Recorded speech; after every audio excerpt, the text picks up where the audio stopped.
question is not whether it's the Southern Baptists or the evangelicals or whatever. The question is, do we want a theocracy in this country or do we not want a theocracy?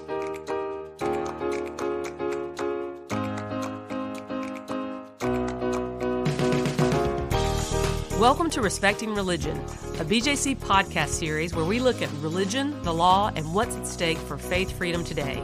I'm Holly Holman, General Counsel of BJC. Today we're bringing you a special episode focused on the threat of Christian nationalism. We'll be playing excerpts from a panel at the Texas Tribune Festival in Austin last month featuring Bart Barber, the president of the Southern Baptist Convention, in conversation with Dr. Anthea Butler, chair of the Religious Studies Department at the University of Pennsylvania and the author of White Evangelical Racism, alongside my Respecting Religion co-host, Amanda Tyler. The festival is an annual event that brings together thought leaders from across the country to discuss a wide variety of topics. The two panelists who will be speaking alongside Amanda are no strangers to BJC's work. The Southern Baptist Convention was one of the organizations that helped create BJC in 1936. BJC and the Southern Baptist Convention as organizations parted ways in the early 1990s, and we have significant differences in how we view religious freedom today. But we work together on occasion, particularly where we agree and where our shared voices can make an impact. We both continue to espouse our Baptist heritage and what we sometimes call Baptist distinctives, particularly support for the institutional separation of church and state.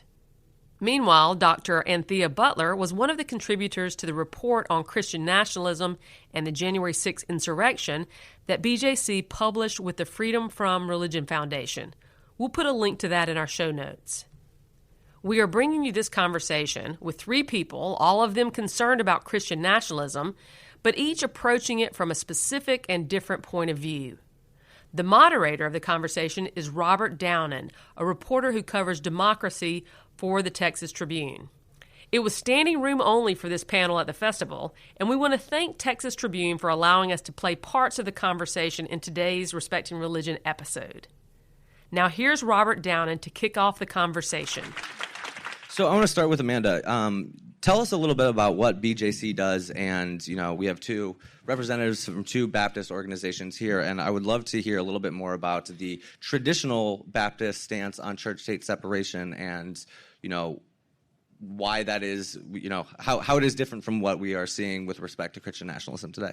Yeah. So Baptist, we could spend all day talking about what is a Baptist, but Baptist is one thing to know. There's no such thing as the Baptist church. There's a Baptist movement, and there's so many different expressions of what it means to be Baptist. But through the centuries, and Baptists date their beginnings to the beginning of the 17th century, through the centuries, one thing that has united Baptists in all these different expressions is a commitment to religious freedom for everyone, not just for Baptists, and an advocacy that goes straight to advocacy for the government or the state to say the state has nothing to do with religion or religious practice. In fact, one of the co-founders of the Baptist movement, a man named Thomas Helwys, gave his life to this advocacy for religious freedom and advocating to King James of the King James Bible fame.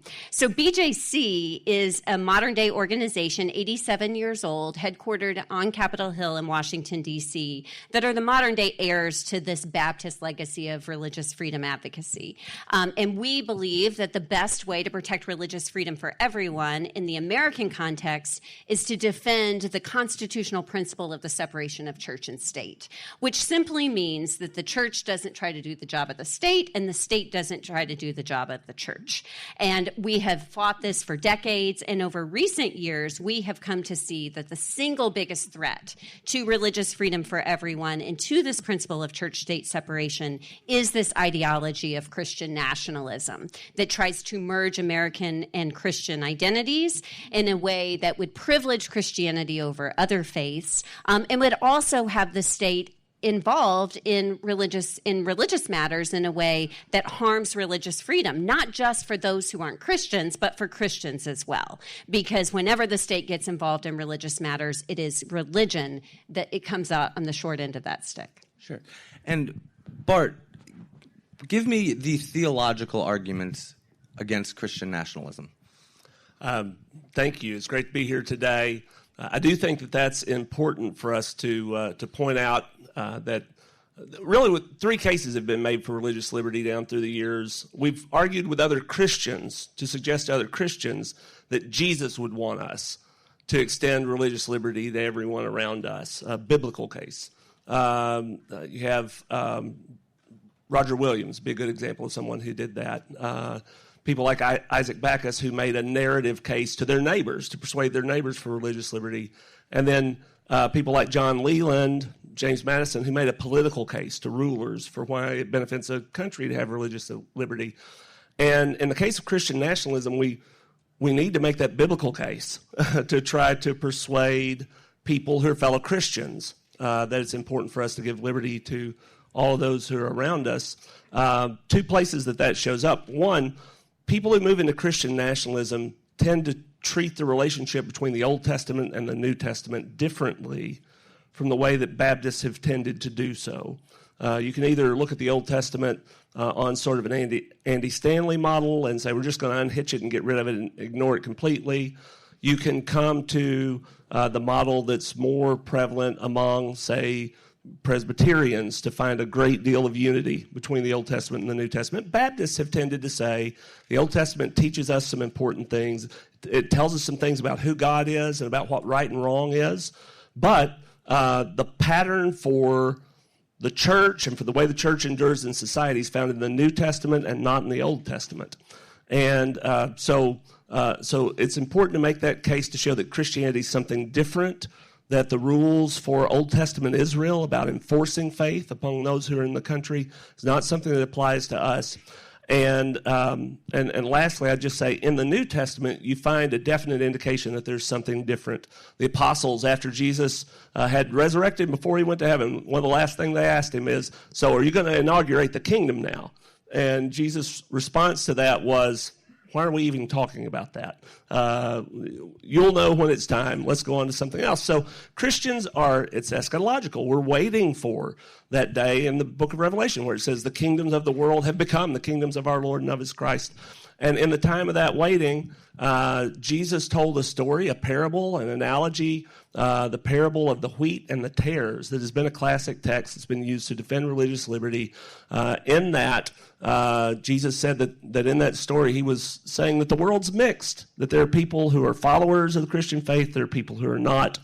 There's an impulse sometimes among people who are followers of the Christian faith to say, we got to do something about all these people who are not followers of the Christian faith.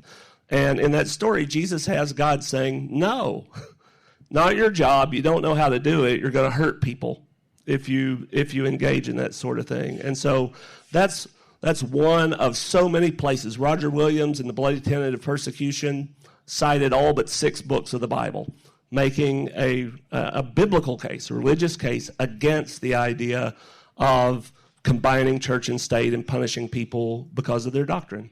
Sure. And Anthea, we see a lot of. If Christian nationalism, the ultimate cultural project, is to have a society in which Christians are dominant and the society is generally Christian, one would think that Christian nationalisms would be rushing to, say, open the southern border and bring in people who are overwhelmingly Christian, and yet that doesn't happen.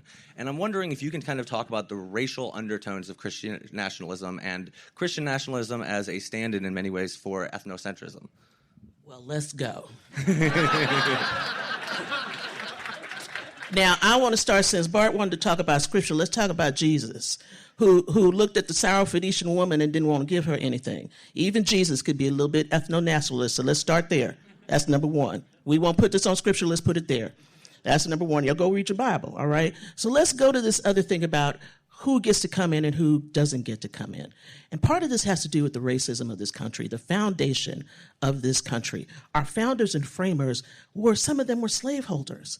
And when we have to start to think about who comes in, we have to think about who got brought in first to come in and do the work.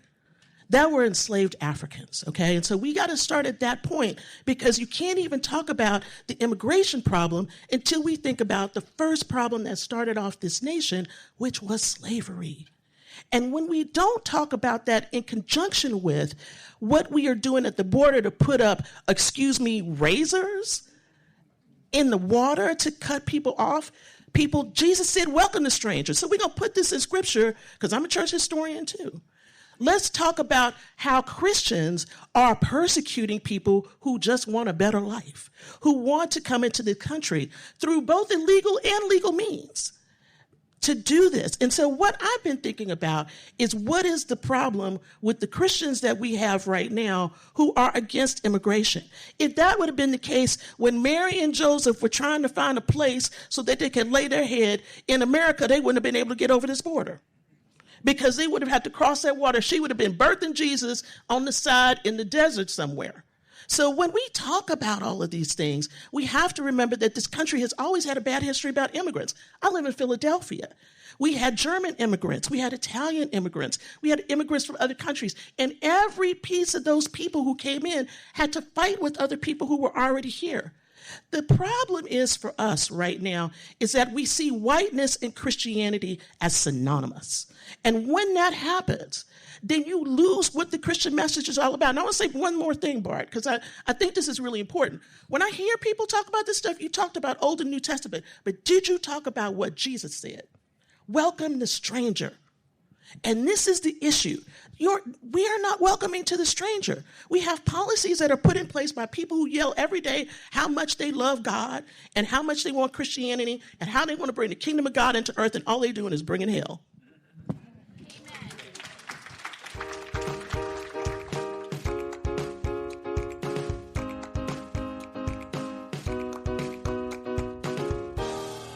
You've been listening to excerpts of the Texas Tribune Festival's panel on Christian nationalism, featuring my co-host Amanda Tyler in conversation with Southern Baptist Convention President Bart Barber and Dr. Anthea Butler, author of the book White Evangelical Racism.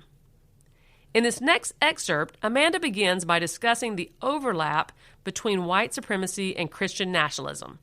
Let's listen back in. So, I think we have to talk about Christian nationalism and white Christian nationalism in the sense that Christian nationalism does provide cover for white supremacy and racial subjugation. It uses the gospel as respectability for the racism, for the exclusion, and that's because that Christian nationalism tells a narrative about who really belongs here. And it relies on this Christian nation mythology to say that true belonging belongs only to the people who had power at the beginning of the country. And that's because it has this role of God's providential hand guiding America through history. It says, not as John's gospel says, that God so loved the world. It says that God so loved the United States, that God has a special role for the United States. That's all part of this Christian nation narrative. But you can't pick and choose from history, as Dr. Butler said. You have to remember that of course, we have this history of slavery that has undergirded the entire American experiment, the entire American story. And so you can't say that God's hand is only at work in part of the American story and not the rest. And so that's how it provides cover. And I'll give you an example. There's something, again, more respectable about some of the language and symbols of Christian nationalism where we don't have the same kind of acceptability for explicitly racist symbols anymore. State flag of Mississippi is an example of this. Until 2020, there was a Confederate battle flag as part of the state flag of Mississippi. And that year, the legislature of Mississippi said, yes, finally, voters, you can vote on whether or not you want to remove the Confederate flag from our state flag, but only if you replace it with a flag that includes the words, "In God We Trust." We take this coded symbol of Christian nationalism and replace more explicit racist language. And part of the reason for that is because the Christian in Christian nationalism is much more about this ethno-national identity than it is about theology or religion. That is not to say that Christianity itself has not been impacted by Christian nationalism over the centuries. Christian nationalism did not come onto the scene in the last decade or even in the last 200 years. It's been around for a much longer time. And so that's a more complicated, I think, theological question about how much Christian nationalism has impacted Christianity. But racism and white supremacy is so tied up into this entire conversation. We can't have a conversation without talking about it. Sure. And just to follow up, you mentioned, religious symbols in public. We are in Texas, where just this year there was a bill passed that allowed unlicensed chaplains to supplant the roles of mental health counselors in public schools. There was another bill that did not make it out of the legislature this year that would have required the Ten Commandments to be posted in every single classroom.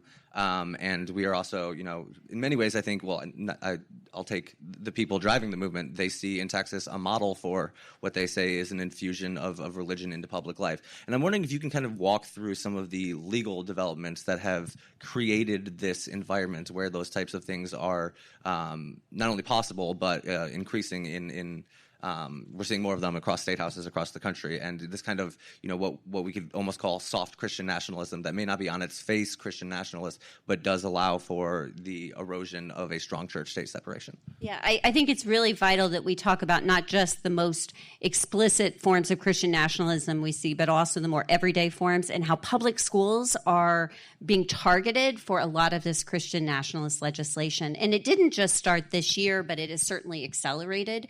So for several years now, we've seen these bills that have been put forward by a group called the Congressional Prayer Caucus Foundation. Those are the bills that, for instance, require the posting of "In God We Trust" in public schools. And we see another round this year where we see Texas legislature, for example, taking advantage of confusion sown by the United States Supreme Court and some of their recent decisions that have eroded the longtime protections for church-state separation, particularly in the public school context. And so there's confusion about exactly where the line is now. And so legislatures like Texas are going to say, well, we're going to make the argument that there's no line anymore. So we're going to go back, long-standing precedent, for instance, that said that we would not post the Ten Commandments in public school classrooms, and we're going to test the Supreme Court now and see where that is. We're going to try to pass that law.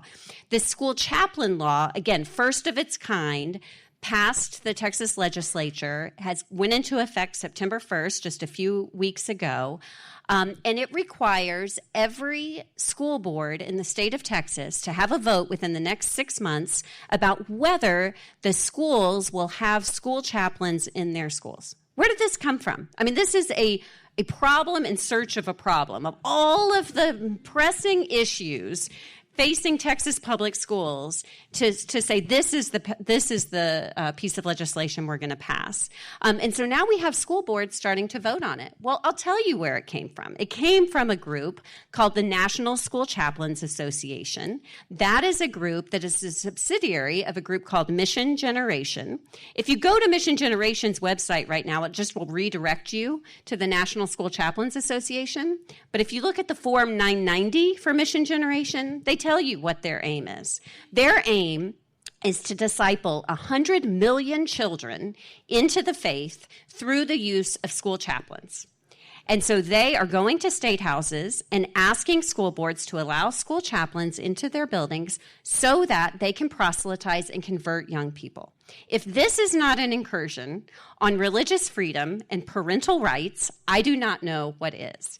And yet we have the state of Texas passing this first-of-a-kind bill, and now we're seeing people in Texas saying, this is not what we want. We have chaplains, professional chaplains, saying this is not what chaplaincy is about. This is not what the public school context should be sponsoring chaplains. And so we're seeing resistance at the school board level for this policy being put in place. But we're also seeing copycat legislation in other states. So I think we need to be really attuned for the ways that church-state separation is being eroded, and that is a problem for everyone's religious freedom rights.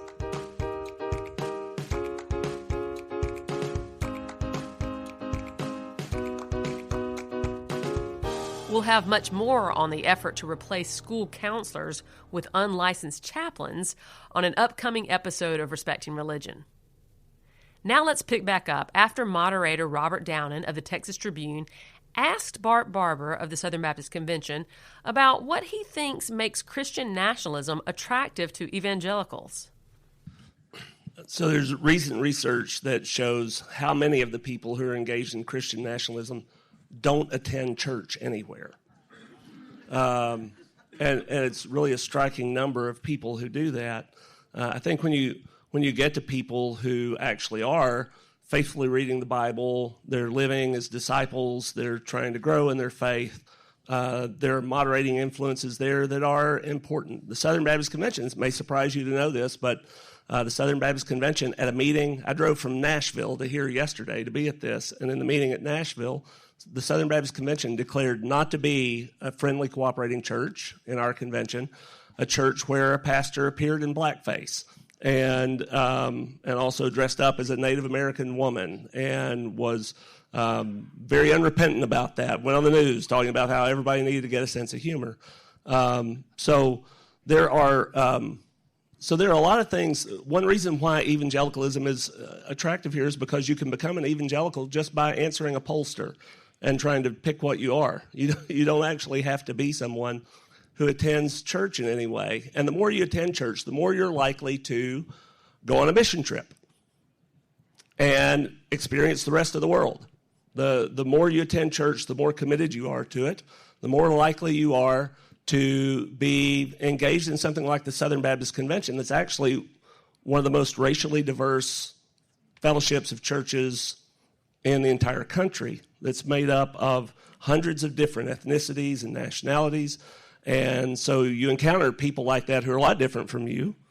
And to be a part of something like the Southern Baptist Convention, we have the second largest disaster relief response group in the country.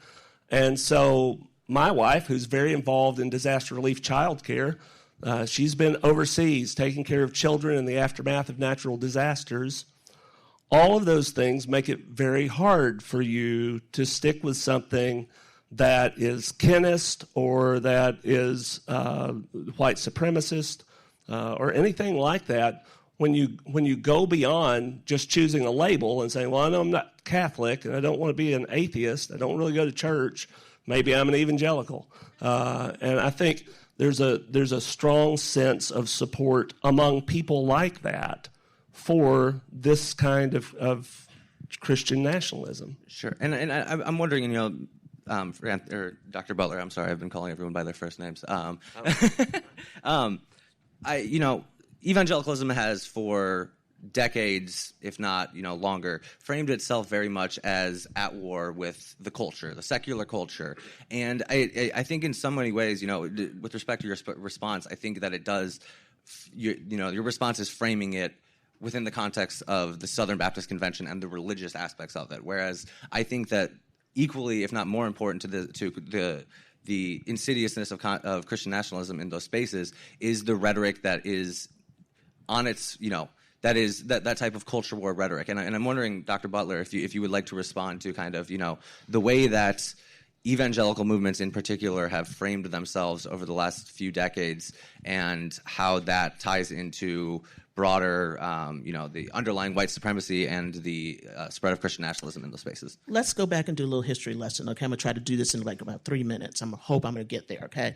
So when we have the Association of National Evangelicals that was birthed in the 1940s, the first biggest thing that evangelicals had to fight against was communism. Okay. And when communism came out, everybody was like, if you are someone who is looking at civil rights or fighting for civil rights, you got labeled as a communist. Okay. And so this is the first great battle that is happening. And the great battle for evangelicals back then was the fight against communism, the UN, all of that stuff. And then we got to civil rights, right? And so it used to be that everybody would just say, I want to pick up on one thing that Bart said, was talking about what evangelicals are naming themselves. It used to be that somebody said, anyone who is an evangelical who liked Billy Graham, okay? And that made sense back then. That made sense. It doesn't make sense now. But when you get to the 60s, it started to be school prayer, right? And you get to school prayer and all of those issues in the 60s alongside of civil rights. In the 70s, you have a couple of things, and this is a bigger thing you can read in my book, but I talk about how they have to pivot from civil rights because they realize integration is going to happen. So we start to soften that a little bit, and what's the next thing you move to, courtesy of Paul Weyrich? You move to abortion. And then you move from that into, homosexuality, feminism, all this stuff. This is a long history, okay? So you can't just say this. And then in the 90s, it's like, basically we're going to be mobilizing ourselves. But alongside of this, what was interesting that happened? You think about all of these people, lots of people who were, Baptists and others back then might have been Democrats, but then they moved into the Republican Party. And then we get to Bush in 2000, who said his favorite philosopher was Jesus. That got everybody in. Okay, so shrub, I'm going to say that as, in relation to one of my favorite people. If you know who that is, you know who it is. And then you get to 2008 and you get a black president. Now, I'm going to talk about one thing that happened during that really struck me. One of the people that wrote this crazy letter, which is no longer published, but I have a copy of it, was James Dobson. And he talked about the dystopian world that was going to happen because there was going to be a black president. Do you know how high gun sales went after that election happened? They zoomed through the roof. Okay? And then we got birtherism, and we got all of this stuff. So these culture wars that started off as morality turned into political action. And that's what my book is all about. It's about how these people have used morality as a shield for political and social power and being able to support what they don't want in the culture. And so you can talk about culture wars as being biblical, but if you do that, you miss the political action that is happening. So while I totally believe that there are people within the Southern Baptist Convention and churches that are, living right and doing missions work and everything else, I know these folks. Some of them are really great. But the fact of the matter is when your people go en masse to go vote in ways that counter the gospel, because they want to live their lives the way they want to, and they don't want those people living by them, or they don't care who has to work at Taco Bell or something else, because these jobs should be for other people and not for those people, then I have to question, what is the use of saying culture war when actually what the war is about is a war for power? And we have to see that culture is being used as a way to say, oh, we don't want this, but actually these moral issues have been used as wedge issues to pull the nation apart and to break civic engagement. Would you like to respond at all? Sure, I'd be happy to. So our statement of faith in the Southern Baptist Convention has Article 15 that talks about the Christian and the social order, and Article 17 that talks about religious liberty. When you put those two things together, I think they make a pretty powerful rationale for engagement in culture. It is true that the same Baptists who have tried to protect religious liberty have also advocated for our point of view at the ballot box, have advocated for our point of view in Congress. The Baptist Joint Committee is an example of a Baptist group created to advocate for public policy, including advocating for religious liberty. The fact is, our country was started with religious liberty at the federal level, but many of the colonies, many of the early states had a Christian establishment that persecuted people who believed what I believe. Massachusetts didn't disestablish until 1835. And the reason we have disestablishment is because people who supported religious liberty also advocated for public policy. And there are a lot of people who have done that. I think that the abolition movement was a movement of Christians in many ways. William Lloyd Garrison, Lyman Beecher, Harriet Beecher Stowe. These were all people who, on the basis of their theological perspective, worked to change American law. Martin Luther King Jr., letter from a Birmingham jail. Very much something that tried to persuade Christians who needed to be persuaded on the basis of their theology, sought to use Christian theology to persuade Christians to support civil rights.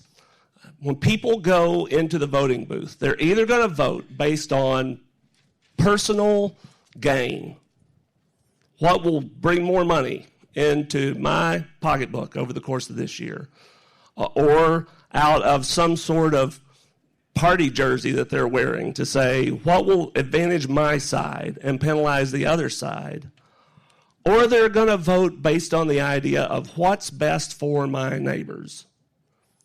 And when Christians go into the voting booth and vote, I want them to vote on what's best for their neighbor. It's just that they can't turn off their Christian beliefs as a part of what shapes their understanding of what's best for their nature, what's best for their neighbors.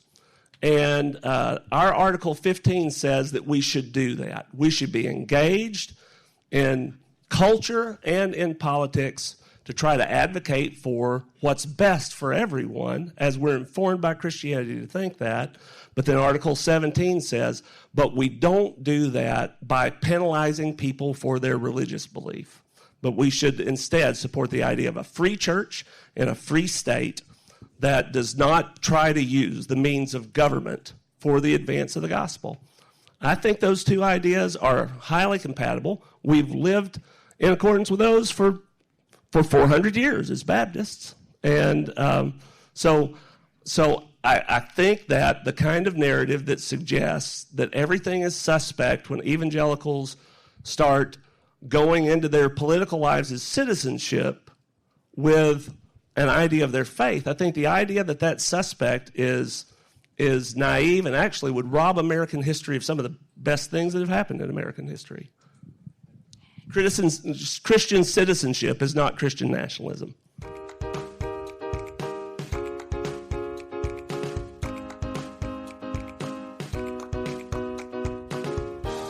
You've been listening to a back and forth between Bart Barber, president of the Southern Baptist Convention, and Anthea Butler, author of White Evangelical Racism. My Respecting Religion co-host Amanda Tyler gets into this conversation now about Christian involvement in politics. I agree with that last statement, but I think more and more we're seeing Christian citizens show up as Christian nationalism. And I think it's because, it's important to point out that to be against Christian nationalism is not to be against faith-based advocacy. To be against Christian nationalism is to be against a kind of advocacy that insists on your own theological view being reflected in law and policy and as being something that should be imposed on everyone else. But the problem that I think we're seeing, and not just in white evangelical spaces, but in a lot of other Christian spaces as well, is that we're finding houses of worship that are not teaching Christianity, but they're teaching Christian nationalism. They have gotten so far away from the gospel of love and instead are worshiping a false idol of power. It's not every house of worship, but it is present in, I would say, most houses of worship to some degree. And that's the work that we're doing at Christians Against Christian Nationalism, is asking Christians to first look inside their own faith communities and themselves and say, where has Christian nationalism impacted my theology, my worship practice? What exactly are we worshiping here? And so when I think about, I agree that, and I actually think that the polling on this is somewhat mixed. You find in some polls that the more people are in church, the less likely they're being indoctrinated in Christian nationalism. But other polls show that the more likely you're in church, the more likely you're being indoctrinated into Christian nationalism. And so I think that we have to look at what's happening. And we can look right here in the state of Texas at the God and Country worship services that happen at First Baptist Dallas as an example of Christian nationalist worship that's happening in a place of worship. And so there are certainly examples of that. And I think that's what impacts the ballot box, because your values that you're voting are not necessarily Christian values, they're Christian nationalist values. Dr. Butler, I believe it was in 2016, Donald Trump, really, I think, a key part of his ascendancy to the, I shouldn't say ascendancy, his win to the Oval Office, was his vow that Christianity will have power underneath him. I mean, to what degree do you think that he made good on that promise, and to what degree do you think that is, that is going to be a factor going into 2024? There are some people not going to like my answer about this, but Donald Trump gave them everything they asked for. Now, I'm just going to put this down and make it plain, okay? Whatever you say about Donald Trump gave Christians and explicitly the evangelical sort of group, and I'm using the word evangelical loosely. We're going to get to that later, I hope, so I can say a little bit about what I think that word means now. He gave them everything. He gave them 3, Supreme Court justices. And we have seen the result of what that means. Abortion is basically gone. You all, when Wendy Davis stood in her tennis shoes, thank you very much, over here in the Capitol talking about abortion, right? Everybody back in 2012 was like, this is not going to go away. And the historian in me is going like, it's just a matter of time. So I'm not surprised. I wasn't surprised when that thing leaked back, whenever it was last year or however. It was the end point of all of this. And that's how Donald Trump still has the amount of power that he has. It is because he made the promises that he knew he needed to make. Whether or not he believed them is a whole nother thing altogether. But when you have people calling him King Cyrus and saying that he's God ordained and drawing him with Jesus standing behind him at the Oval Office desk, this is the worst picture ever. Okay, just the worst. It is. I don't even know who drew it, but I just want to go never draw again. Okay, don't take a pen in your hand. This is why you can think that Donald Trump is divinely ordained. It doesn't matter what he says. It doesn't matter what he does. He gave them what they wanted, which was this power and authority. And so now what you have are people parroting all the things that he does. And so when he was over here in Waco, right, embarrassing even the Branch Davidians, with his, and that's a lot, right? With this QAnon mess, this is where we just opened up this can of worms. And so I think the question is about this, and this is where I want you all to think about this as you leave here today. The question is not whether it's the Southern Baptists or the evangelicals or whatever. The question is, do we want a theocracy in this country or do we not want a theocracy? Because that's where this is. It's not in this sort of, namby-pamby little thing right now. It's about, do you want theocracy or do you want democracy? That is the question for 2024. And that is a shame to have to ask it like that because, see, I know the Southern Baptist history and everything. This is fine. People are going to believe what they believe. But now this is impinging upon our civic engagements and rights and what people can do and not do with their own bodies, how their kids are going to be in school. But they're telling you that this has to happen so we can take care of your kids better than you are. And this is not right.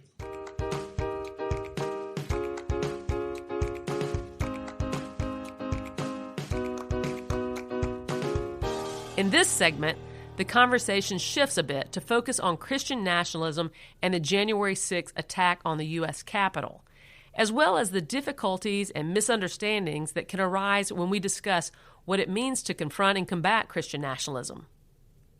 We'll start with moderator Robert Downen again, as he poses a question to Amanda and Dr. Butler.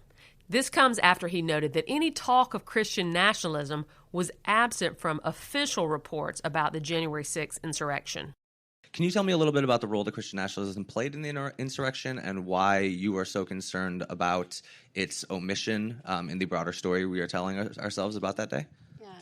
I just don't think we can ever understand what happened on January 6th if we don't grapple with Christian nationalism. It's not the only thing that drove it, but it is what helped intensify the attack and made it into the just absolute horror that we all witnessed live on television that day. And that's because Christian nationalism and Christianity used religion as permission structure for what they were doing. It made their political actions and wrapped it in not only God's favor, but God's direction, that they were following God's direction to save democracy. And so it united all these disparate actors who were there from all different kinds of groups and conspiracy theories and hate groups, and it gave them a common cause, a common vocabulary, symbols, and it didn't just happen on January 6th, as we know from watching all of the prosecutions. This was a well-thought-out plan, and the Christian nationalism was part of it throughout. And BJC co-produced a report on this topic with Freedom from Religion Foundation, and it is the single most comprehensive accounting to date of all of the ways that Christian nationalism played into January 6th, including in all of those rallies and events leading up to it. And so we produced this report in February of 2022, sent it to Congress. That was when the Select Committee was meeting.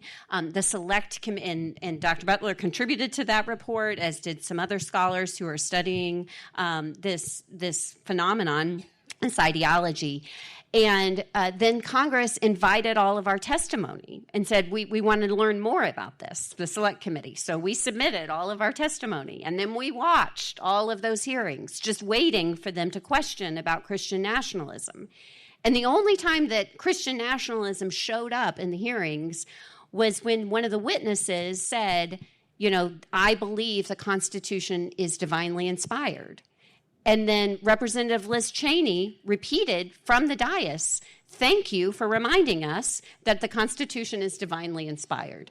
So instead of attacking Christian nationalism, we heard Christian nationalism furthered in the hearing room.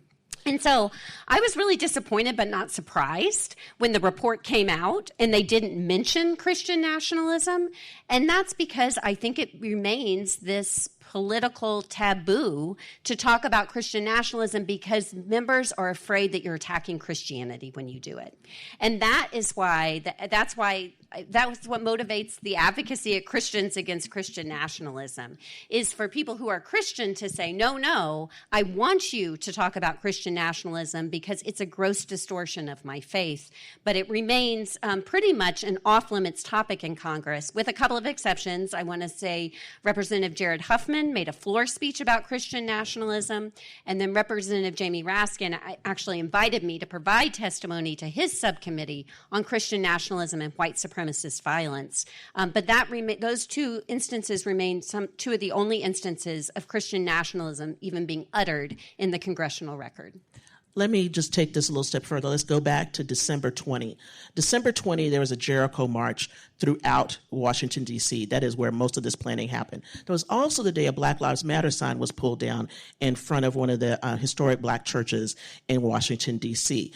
Who were part of these Jericho marches? It wasn't just like, we can't blame this on evangelicals. There were all kinds of Christian people that were there who had been called in. Who was part of that? Paula White. Who opened up the day on January 6th? Paula White praying, okay? So, I'm ready for Paula White to get hauled in front of something.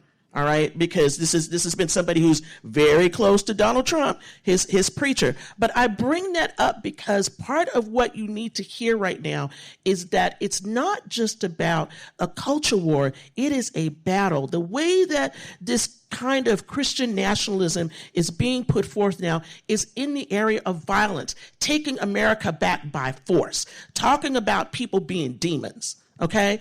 And so when you start to hear this rhetoric out here from different political leaders or different religious leaders, it is not a question of whether this person is a Baptist or not. It's a question of what kind of Christianity are they promoting. And more likely than not, they are promoting Christian nationalism. And so if you look at some of the images from that day of 1/6, which was a horrible day for this nation, a lot of the imagery was Christian imagery.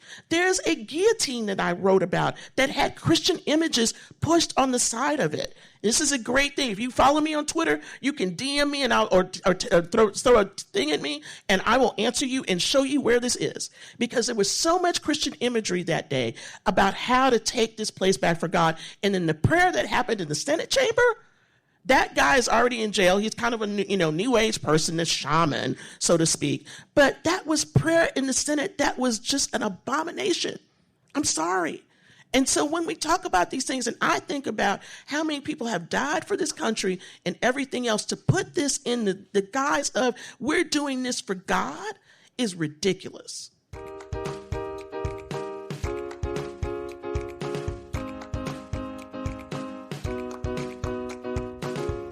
In this final excerpt from the conversation, moderator Robert Downen begins by posing a question to Reverend Dr. Bart Barber, following up on something from earlier in their discussion.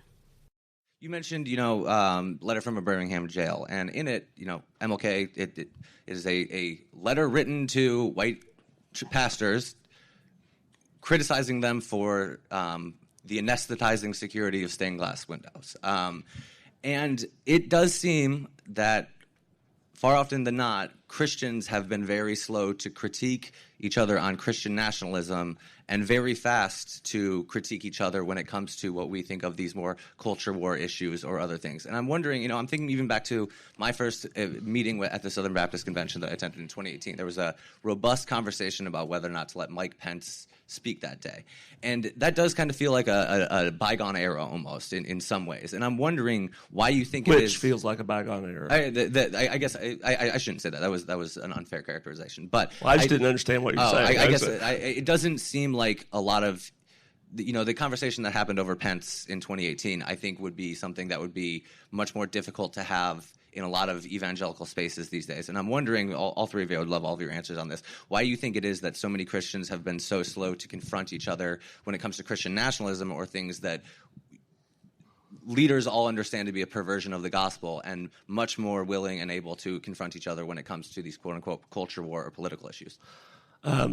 I'll say I really disagree with the premise. Okay.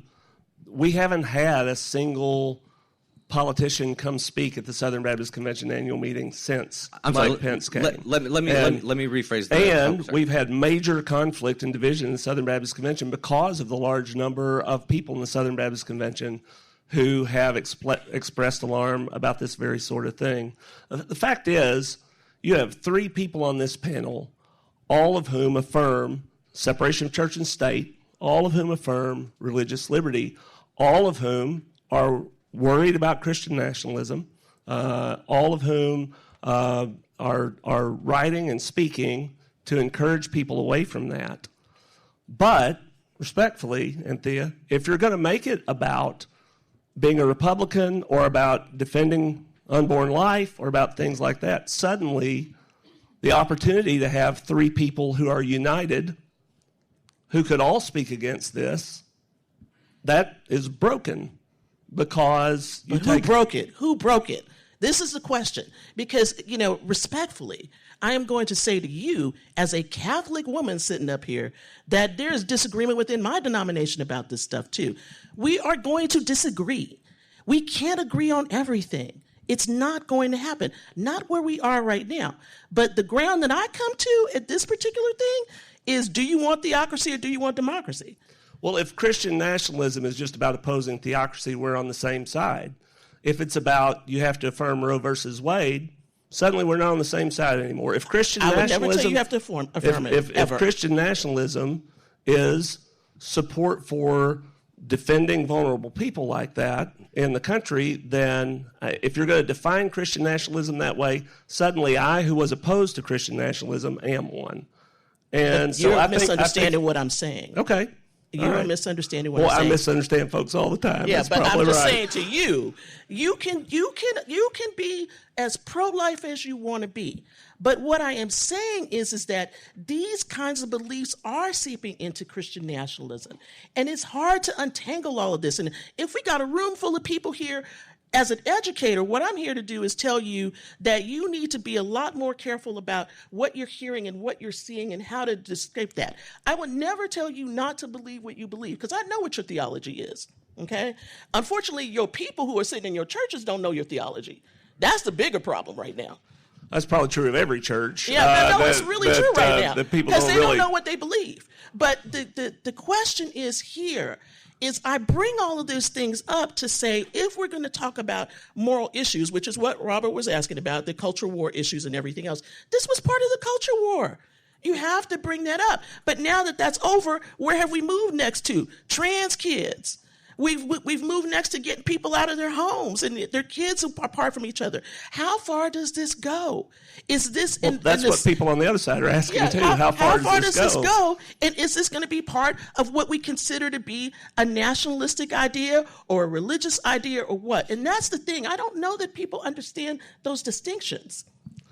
I think a good place for us to be is outlined in our statement of faith, just to say that whatever your faith is, or even if you're someone who doesn't have any faith, you should have the same access to government and voting and representation as somebody like me or anyone else. That's the ideal. that we've advocated for 400 years, but we've also along the way said that includes access for people who believe like us as well as people who don't believe like us.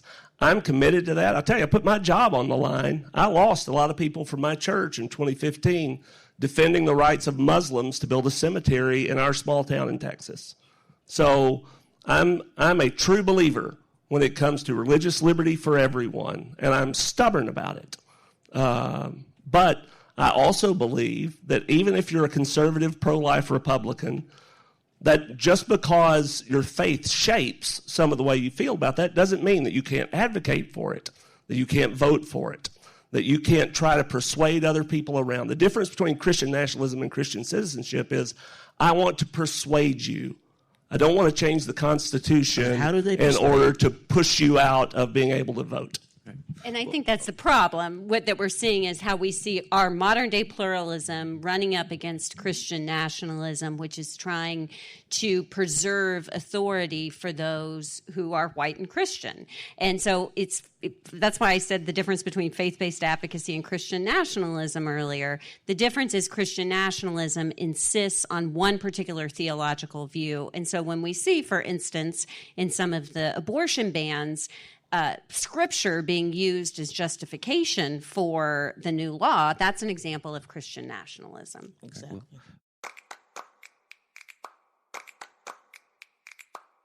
Thanks again to the Texas Tribune for allowing us to play excerpts from that conversation during this podcast today. We want to thank Robert Downen, Reverend Dr. Bart Barber, and Dr. Anthea Butler for engaging in such an important discussion, bringing their full selves and perspectives to this event. For more information on this program and topics discussed, visit our website at respectingreligion.org for show notes and a transcript of this program. Respecting Religion is produced and edited by Sherilyn Guy, with editorial assistance from Guthrie Graves Fitzsimmons and Jennifer Hawks. Learn more about our work at BJC defending faith freedom for all by visiting our website at bjconline.org. We're also on social media at BJC on the Hill, and you can follow Amanda on X, which used to be called Twitter, at Amanda Tyler BJC. She even posted a video clip of this conversation, which is in our show notes. We also want to thank you for listening and supporting this podcast. You can donate to these conversations by visiting the link in our show notes. Join us on Thursdays for new conversations respecting religion.